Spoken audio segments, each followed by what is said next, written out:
Guys মই এটা guitar আজি নতুন লেসন লৈ আহিছোঁ আশা কৰোঁ মোৰ এই লেসনটোৱে নতুনকৈ যিসকলে গিটাৰ শিকি আছে তেওঁলোকক উপকৃত কৰিব আৰু মোৰ চেনেলটো ভাল পালে সাবস্ক্ৰাইব কৰি দিব ঠিক আছে এতিয়া আমি আহোঁ লেসনটো মই অকণমান আপোনালোকে ধৰিব পৰাকৈ ওচৰলৈ দি দিছোঁ camera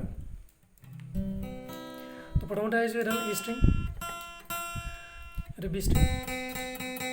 G string, D string, A string, E string. तो এতিয়া আমি C chord হ'ব কাৰণে আমাৰ এটাতকৈ বেছি নোট লাগিব আমি যেতিয়া এটাতকৈ বেছি নোট একেলগে প্ৰেছ কৰিম বজাম তেতিয়া এইটো chord হৈ যায় গতিকে আমাৰ ইয়াতে আছে তিনিটা নোট C আছে E আছে C আছে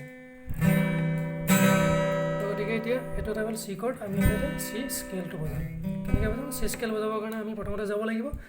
A string, third fret, এটা C note হয় এটা C note কেনেকৈ হ'ল কাৰণ কি এডাল A open A sharp B C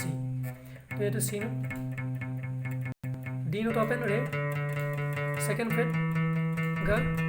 third fret Ma G open Pa Dha Ni Sa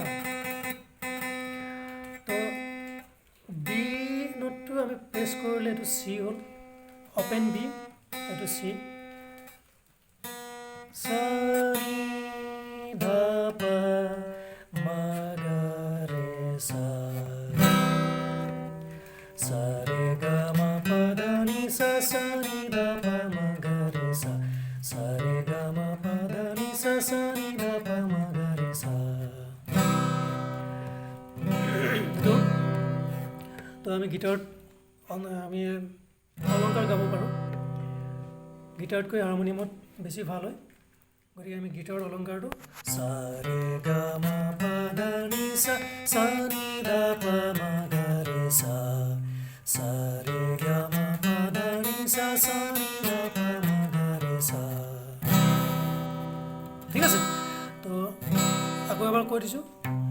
A string third fret C note D string open Re second fret Ga third fret Ma G string open Pa Dha A note etu A note বুলি কয় G string etu A note তাৰপিছতে B string open etu Ni press কৰি দিব লাগিব etu C Sa Ni Dha Pa Ma Ga Re Sa ঠিক আছে যদি ভাল লাগে আজিলৈ আহোঁ যদি মোৰ ভাল লাগে এই লেসনটো সাবস্ক্ৰাইব কৰি দিব আৰু ইয়াৰ পিছত মই কেনেকৈ A স্কেল বজাই A শাৰ্প বজাই A মাইনৰ বজাই ঠিক তেনে এটা এটাকৈ মই গোটেইখিনি শিকাই যাম সকলোখিনি লেসন আপোনালোকক দি যাম হয়তো মোৰ এই গিটাৰৰ লেসনটোৱে নতুনকৈ যিসকলে গিটাৰ শিকি আছে তেওঁলোকক যথেষ্ট উপকৃত কৰিব তেতিয়াহ'লে আজিলৈ আহোঁ জয় হিন্দ জয় অসম